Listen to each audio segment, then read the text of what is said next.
Salut, c'est Yannick de chez Bourgeois Chevrolet. Aujourd'hui, on parle des traitements anti-rouille.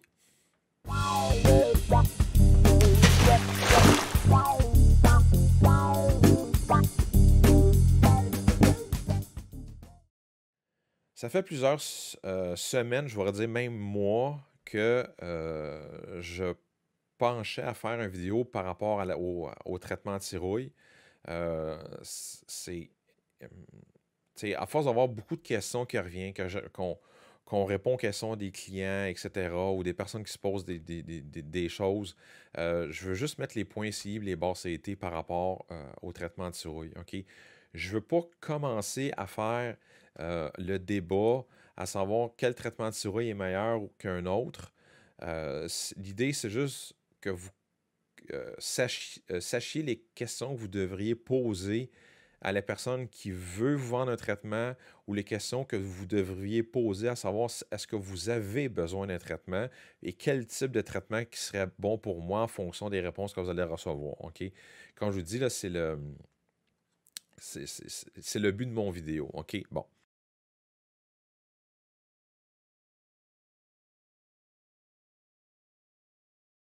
Présentement sur le marché, moi, à ma connaissance, il y a 3 types de traitements anti-rouille. OK? Il y a les traitements à l'huile. OK? En général, les traitements à l'huile, ça va être des traitements qu'on va devoir refaire au fil des années, là, à toutes les années, 2 ans, 3 ans. Là, ça, c'est vraiment une question de produits, d'installateurs, en fonction de ce qu'eux offrent pour ce traitement-là. Vous avez aussi les traitements à la paraffine ou à la cire. OK, en général, c'est une graisse qui est très, très visqueuse. Puis quand la graisse se met à sécher, ça ressemble pas mal à de la cire, en gros. Là, c'est le deuxième traitement. Il y a des gens qui vont refaire ce traitement-là à tous les 2, 3, 4, 5 ans. Il y en a qui vont vous dire, regardez, le traitement est là, il va rester là, il ne bougera pas. Quand son temps que la voiture va être dessus, on va vous le garantir à vie, on va vous le garantir 10 ans. OK? Comme je vous dis, c'est vraiment du cas par cas, puis c'est de poser la question. Je vous dis, là, honnêtement, les traitements anti-rouille, ça fait 26 ans que je suis en automobile, là, je vous dirais, je ne peux pas dire que c'est le Far West, mais il y a tellement de modèles, d'installateurs, de garanties, de ci, de ça, le client vient tout mêler. OK?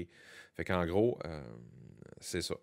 Le dernier et le non le moindre, c'est les traitements électroniques. OK? Les anti-rouille électroniques, petit bidule qui est installé dans une voiture, qui émet des ions, bon, peu importe ce que ça émet, là, qui est supposé de protéger contre la rouille le véhicule. Bon. Moi, ce traitement-là, j'ai un petit bémol à mettre, puis j'ai des petites, pas appréhensions, j'ai des questions, OK? J'ai jamais un fournisseur ou un installateur qui est venu me voir puis qui m'a prouvé hors de tout doute que ce système-là fonctionnait. OK? C'est tout ce que je vais dire par rapport à ça. Fait à cette heure, faites les conclusions que vous voulez, renseignez-vous, lisez, vous allez voir. Mais comme je vous dis, il n'y a jamais personne qui m'a prouvé quoi que ce soit par rapport à ce traitement-là. OK? Fait qu'on ferme la parenthèse, on n'en parle plus, c'est réglé. Bon.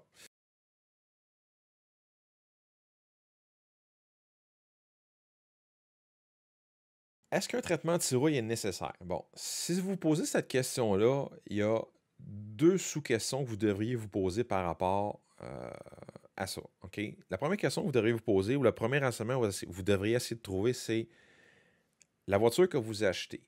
Quelle est la garantie offerte par ce constructeur-là par rapport à un exemple, la rouille de surface? Mais au niveau de la rouille de surface, là, je dis, un traitement anti-rouille ne garantira pas votre rouille de surface. C'est toujours la rouille perforante, la rouille qui vient de l'intérieur du panneau. Donc, la rouille, ce que le traitement anti-rouille est appliqué. Donc, on va appeler ça la rouille perforante. Donc, c'est quoi la garantie du constructeur par rapport à la perforation due à la corrosion? OK, bon. J'ai pas fait une étude exhaustive à regarder tous les fabricants un après l'autre, à savoir, bon, Toyota fait ça pour la garantie, ici, il y a ça. Bon, je vais parler pour mon constructeur à moi, pour qui je travaille, OK, au niveau des véhicules électriques. GM, pour ce qui est des voitures, les garanties perforation dues à la corrosion, c'est 6 ans ou 160 000 km. Donc, comme je dis, avant de prendre votre décision, savoir si c'est nécessaire ou pas, ayez l'information sous la main, savoir c'est quoi la garantie de ça. Comme je vous ai dit, on parle de perforation due à la corrosion. OK? Bon. La perforation due à la corrosion, des fois, vous en entendez des gens dire oui, mais ils ne payent jamais parce que s'ils me disent trop, c'est la rouille de surface. Bon, OK. Je ne veux pas faire le débat par rapport à ce que la personne qui, au niveau de la garantie, va toujours s'en sortir par rapport à la perforation de la corrosion, puis ils ne payeront jamais. Ce n'est pas ça le but. La perforation de la corrosion, comme je l'ai dit, c'est quelque chose qui va venir du panneau intérieur du véhicule. Pour savoir la rouille est venue de l'intérieur du panneau ou de l'extérieur du panneau, c'est fort simple. Si c'est grand comme ça dehors, puis c'est grand comme ça en dedans, au niveau de la rouille, c'est parce que c'est venu de dehors. C'est pas plus compliqué que ça. Si c'est le contraire, grand comme ça en dedans, petit comme ça dehors, parce qu'on voit apparaître des ballons sur un aile, exemple, c'est de la perforation de la corrosion, donc ça va percer et ils vont couvrir. La très, très, très grosse majorité des constructeurs, pour dire le 100% du temps, comme je vous dis, il va falloir qu'il y ait un trou dans votre véhicule, dans l'aile, dans la porte ou peu importe, pour qu'il se mette à réparer. Point à la ligne. Donc, ce que le constructeur vous dit, s'il vous dit que la garantie perforation, c'est 6 ans ou 160 000 km, ce qu'il vous dit, c'est le véhicule ne devrait pas percer dans les 6 premières années de sa vie ou le premier 160 000 km. C'est qu'est-ce qu'ils vous disent? Bon. Ça, c'est la première question ou le premier renseignement que vous devriez avoir. La deuxième question que vous devriez vous poser, savoir si c'est une nécessité, c'est vous allez garder votre véhicule combien d'années? Bon, si vous êtes une personne qui fait des locations 24, 36 mois puis 48 mois, même 5 ans, et vous savez que vous allez donner les clés de la voiture à la fin de votre location, faites pas un anti-rouille. Ça ne vous donne rien. Vous allez donner vous allez payer pour un traitement que c'est l'autre propriétaire qui va en bénéficier. OK? Si vous êtes le genre de personne que vous achetez un véhicule, puis au bout de 3-4 ans, ça vous gratte pour changer de char, faites-les pas non plus. Ça ne vous donnera rien. Là, à partir de là, si vous dites, mais moi, je garde mon véhicule 7, 8, 9, 10, 11, 12 ans, je vais l'user à la corde, comment vous vous sentez face à ça? Est-ce que c'est quelque chose que vous vous dites, oui, c'est une nécessité, j'ai besoin de l'avoir? C'est vous qui êtes capable de répondre à cette question-là. OK? Mais comme je l'ai dit, c'est toujours le nombre d'années, puis c'est toujours ça que j'explique à mes clients, le nombre d'années que vous allez garder votre véhicule. C'est pas plus compliqué que ça. 4 ans, ça ne vaut pas la peine. 8 ans, 9 ans, 10 ans, peut-être. C'est simple quand même à comprendre pour ça, pour au niveau de la nécessité d'un traitement de thyroïde.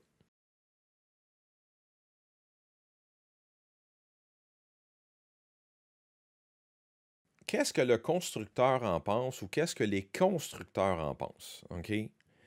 Euh, Là aussi, je n'ai pas fait une étude exhaustive par rapport à vérifier tous les manuels de garantie de chaque fabricant. Je vais parler dans mon cas.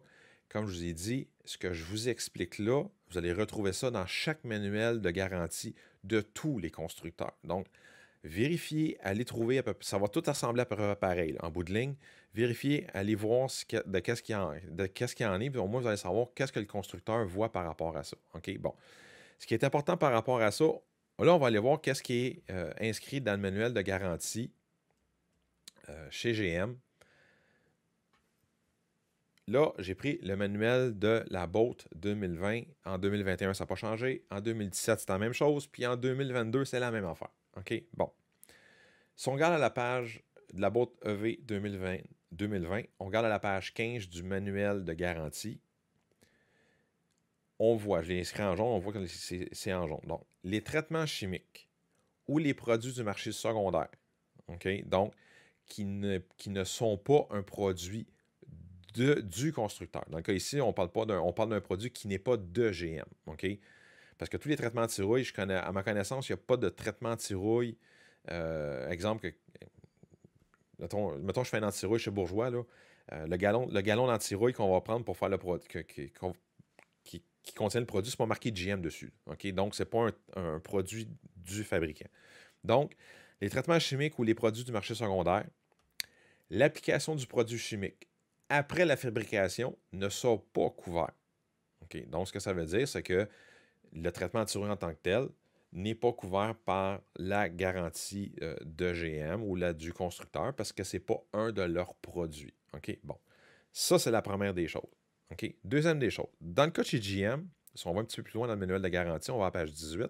La garantie, il y a un paragraphe qui parle des traitements anti-rouille. Protection contre la rouille, je vais vous le lire. OK? Après fabrication. Votre véhicule a été conçu et construit pour résister à la corrosion. L'application d'un inhibiteur de rouille additionnel n'est ni nécessaire ni requis sous la garantie de la tôle. GM ne fait aucune recommandation concernant l'utilité ou la valeur de tels produits. L'application de produits anticorrosion après la fabrication peut créer un environnement qui réduit la résistance du véhicule à la corrosion. La prochaine phrase, c'est le bout le plus important. OK? Les réparations de dommages causés par de telles applications ne sont pas couvertes par la garantie limitée du véhicule neuf. Ce que ça veut dire, c'est pas plus compliqué que ça. S'il y a un problème sur la voiture et que le constructeur est capable de pointer le traitement de tirouille ou l'installation du traitement de tirouille, ils ne paieront pas la réparation. Je ne vous dis pas que la garantie est complètement annulée. Ce que je vous explique, c'est que la pièce qui va être en défaut, c'est à cause du traitement de tirouille, à cause de l'installation, puis que, exemple, dans le cas, GM est capable de vous le prouver, ils ne paieront pas. C'est pas plus compliqué que ça. Là, je le sais, ils vont dire oui, mais là, je pourrais me rendre en cours aux petites créances aussi ou ça. Regardez, on est dans une société de droit, c'est votre plein. Vous pouvez faire ce que vous voulez. Moi, ce que je vous explique, je ne veux pas faire un débat légal. Ce que je vous explique, c'est qu'est-ce qui est marqué dans le manuel du propriétaire. OK? Fait que c'est qu'est-ce que les constructeurs en pensent. Et c'est dans le cas ici, c'est qu'est-ce que General Motors en pense.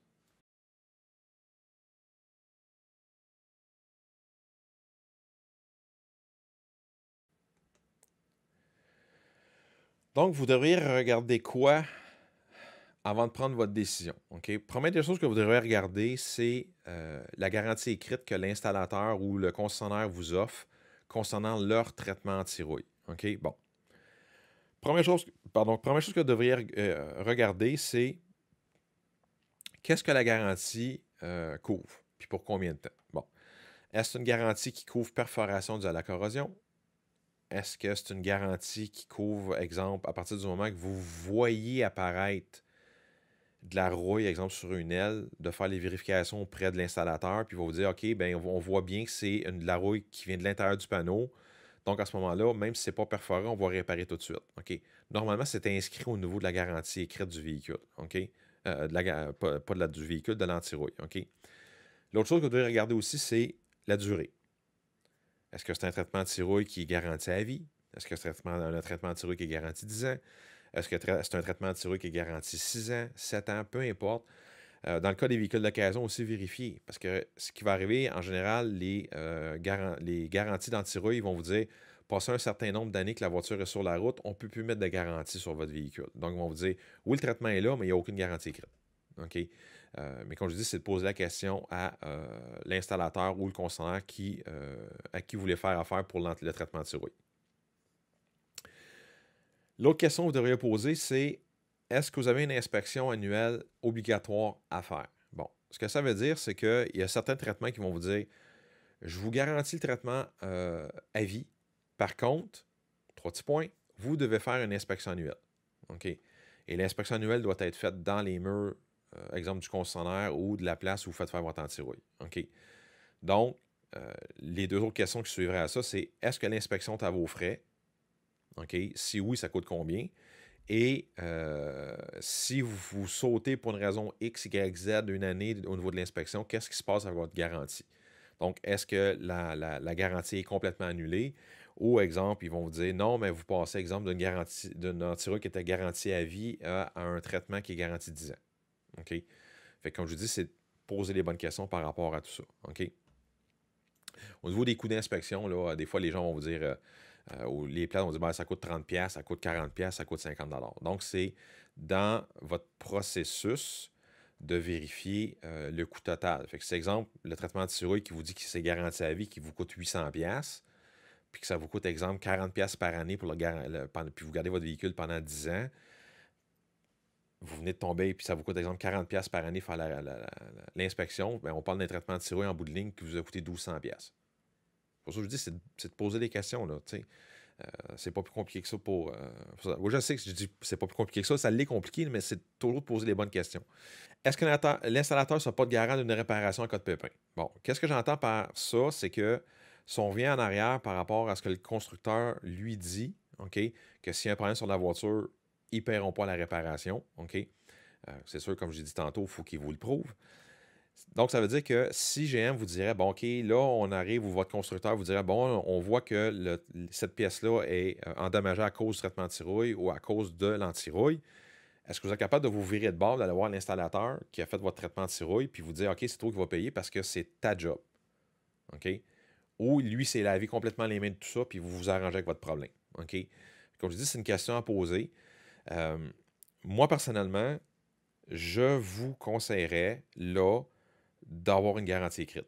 Ce que ça veut dire en bon français, OK, ça veut dire que des fois, vous allez avoir des gens qui vont vous dire, ou des installateurs, ah non, non, ça arrive jamais, c'est des histoires de peur, etc. Bon, c'est sûr que ça n'arrive pas fréquemment. En 26 ans de métier, je l'ai vu, OK, mais ça peut arriver, OK. À ce moment-là, avoir une garantie écrite de cette personne-là va faire en sorte que si vous avez un pépin, vous êtes capable d'y remettre en bon français d'en face, puis dire, regarde, ils ont prouvé que c'est ça, vous arrivez à ça. S'il ne veut pas payer, au moins quand vous allez arriver devant un juge, parce que si vous décidez d'aller plus loin, devant les tribunaux, etc., vous allez arriver et dire, regardez, il m'avait fait signer un document, là, tel document, telle date, c'était fait. OK?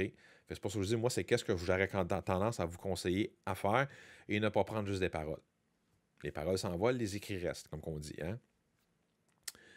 Dernière chose que vous devriez vérifier, OK, au niveau, avant de prendre votre décision, au niveau des garanties, c'est est-ce que le contrat est réassuré? Bon.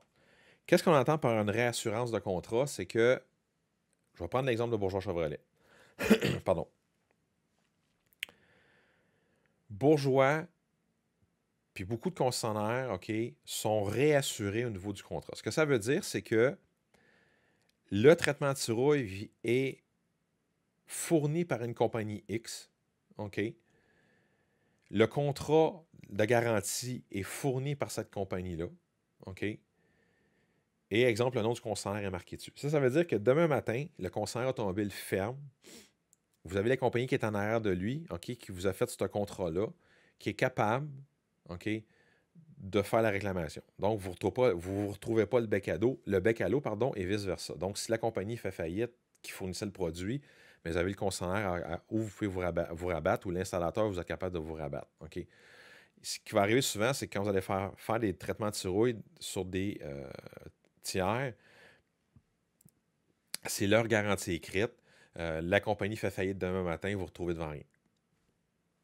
C'est la réalité. Mais comme je vous dis, il faut le dire, il faut le faire, il faut en parler. Fait que c'est ça la distinction. L'autre chose que vous devriez regarder, c'est l'application. OK, bon. Comme je l'ai dit tantôt, l'idée, c'est pas de faire de poser un jugement, savoir, bon, si tu mieux cette application-là ou cette application-là, c'est pas l'idée, c'est de vraiment posez-vous des questions et vous, face à ces questions-là, ou face, exemple, dans le cas ici de l'application, est-ce que vous êtes à l'aise à faire ça sur votre voiture? Bon. En général, vous allez avoir des traitements anti-cirouille qui vont vous dire, exemple, je perce des trous dans le véhicule pour mettre le produit. Bon. Êtes-vous à l'aise? Est-ce qu'on perce des trous dans votre véhicule? Si vous n'êtes pas à l'aise, vous avez une réponse à votre question, on va passer à une autre application.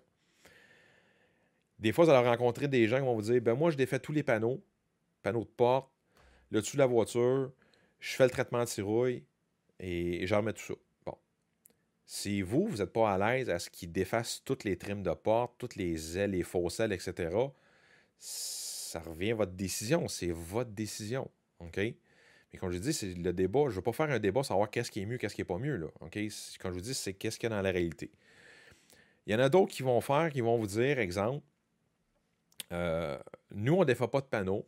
On va regarder les fausses-ailes, on va les mettre dans les fausses-ailes, mais on ne défera pas les trims de porte, exemple.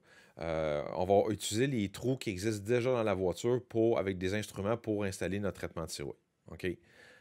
Fait que, comme je dis, c'est pas une question de savoir c'est quelle la meilleure, qu'est-ce qui est mieux. C'est la façon que vous vous sentez à l'aise là-dedans. OK? Donc, vous dites, moi, je ne veux pas enlever mes trims de porte parce que j'ai peur que ça fasse des rattles au fil du temps. Exemple, OK? Je veux pas qu'on perce de trous de char. Donc, le troisième système, de prendre les écoulements, les trous qui sont déjà dans la voiture pour les écoulements d'eau, etc., ça va être un bon système pour vous. Vous, si ça ne vous dérange pas qu'il défasse les trims de porte parce que vous voulez qu'il voit visuellement ce qu'il y a de l'antirouille partout, c'est la même chose. OK? Fait que, comme je vous dis, c'est vraiment une question personnelle à vous, mais c'est une question que vous devriez vous poser, savoir comment que l'application se fait sur le traitement de cirouille. L'autre chose, j'en ai parlé vite, vite tantôt au niveau de l'inspection annuelle obligatoire, s'il y en a une, OK, c'est euh, est-ce qu'il y a une réapplication à faire sur le traitement? Donc, ce que ça veut dire, c'est que, exemple, comme certains traitements anti-rouille à l'huile, ils vont vous dire, ben, vous devez revenir à tous les ans le faire. Il y en a d'autres, ça va dire en tous les 2 ans. Il y en a, ça va être à tous les 3, 4 ans, 5 ans. Comme je dis, mais c'est de poser la question parce que. Puis l'autre question que vous devriez vous poser par rapport à cette réapplication-là, c'est sûr que si c'est un traitement annuel, vous allez devoir payer à tous les ans. T'sais, le calcul que vous devriez faire aussi rendu là, c'est qu'exemple, vous dites, bon, moi, je vais garder ma voiture 10 ans. Un traitement annuel aujourd'hui coûte, exemple, 80 $ par année ou 90$ par année. Donc, c'est une période de 10 ans, ça coûte entre 800 et 900 $ pour le faire.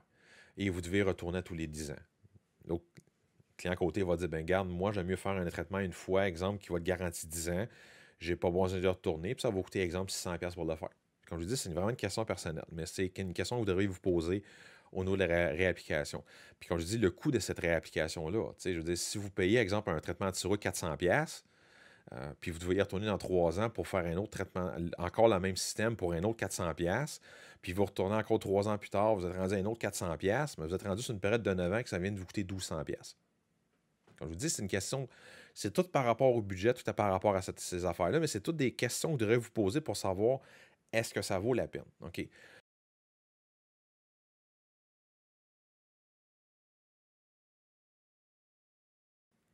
Comme vous avez pu constater, j'essaie euh, de vous faire un questionnement concernant les traitements de thyroïde. Donc, savoir, comme je dis, avoir toutes les variables en conséquence, toutes les variables que vous avez besoin de prendre votre décision d'une façon éclairée. Moi, ce que je vais vous conseiller, c'est de prendre votre décision à tête reposée. Donc, de ne pas accepter aucune pression de qui que ce soit par rapport au traitement.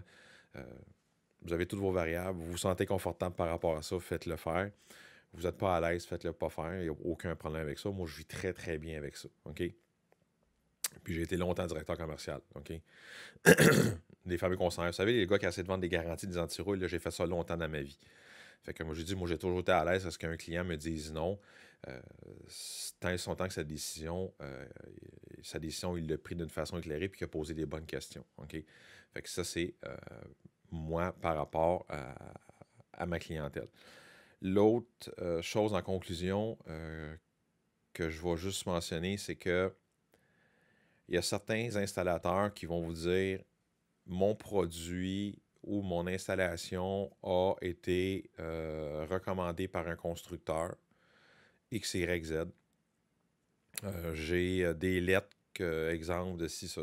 Regardez, je vais vous mettre ça bien simple, là. Je vais revenir au manuel de garantie du véhicule. OK? On l'a vu dans le cas de GM, là. Ils ne reconnaissent pas ça. OK? Mettez-vous, pensez-y 2 petites secondes. OK? Si le traitement anti-rouille, OK? Puis comme je dis, on vient au manuel de garantie du véhicule, là, OK?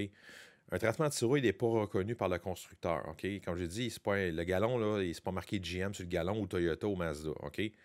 Donc, même si c'est le concessionnaire qui fait le traitement anti-rouille, ils ne le reconnaissent pas. Donc, s'il y a un problème sur la voiture, c'est l'installateur qui devrait être responsable de ça, OK? Comme je vous dis. Fait qu'imaginez-vous si le constructeur, exemple dans le cas de GM, ne reconnaît même pas le traitement anti-rouille que le concessionnaire fait. Pensez-vous 2 secondes. Pensez-y 2 minutes, là. Même pas 2 minutes, 2 secondes. Pensez-vous que le constructeur va reconnaître le traitement anti-rouille fait par un tiers? Il ne reconnaît même pas son constructeur, le concessionnaire, pardon. Mais il va reconnaître quelqu'un d'autre qui le fait. Vous voyez bien que ça n'a pas de sens, leur affaire. OK? C'est pour ça que je vous dis, c'est toujours poser des questions. Assurez-vous d'avoir les bonnes réponses à vos questions. Et ça revient à dire depuis que je dis depuis le début. Vous avez les réponses à vos questions. Vous vous sentez à l'aise à faire affaire avec cette personne-là. Allez-y. Sur ça, moi, je vous quitte. Bye, à la prochaine.